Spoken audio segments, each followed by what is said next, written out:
Fantastic Mr. Fox by Roald Dahl. Chapter 8. The Foxes Begin to Starve.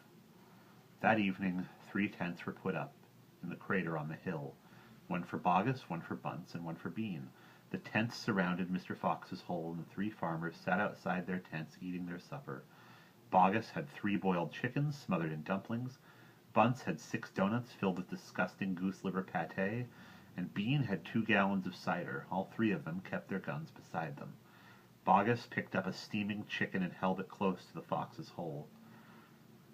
"Can you smell this, Mr. Fox?" he shouted. "Lovely tender chicken! Why don't you come up and get it?" The rich scent of chicken wafted down the tunnel to where the foxes were crouching. "Oh, Dad," said one of the small foxes, "couldn't we just sneak up and snatch it out of his hand?" "Don't you dare," said Mrs. Fox. "That's just what they want you to do." "But we're so hungry," they cried.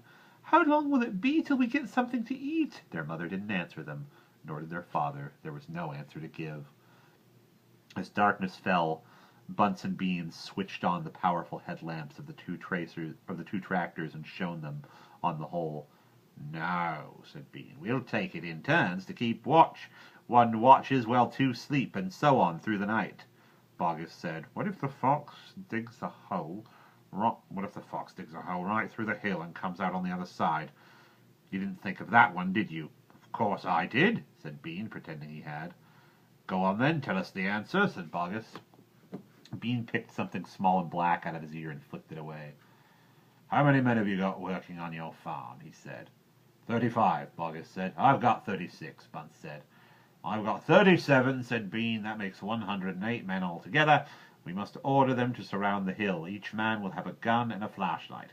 There will be no escape for Mr. Fox." So the order went down to the farms, and that night 108 men formed a tight ring around the bottom of the hill.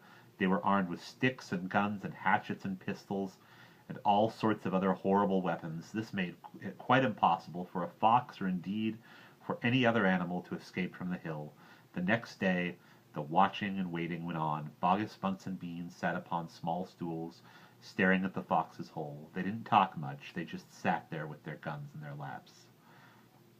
Ever so often, Mr. Fox would creep a little closer toward the mouth of the tunnel and take a sniff. Then he would creep back again and say, "They're still there." "Are you quite sure?" Mrs. Fox would ask. "Positive," said Mr. Fox. "I can smell that man Bean a mile away. He stinks." That's the end of Chapter 8.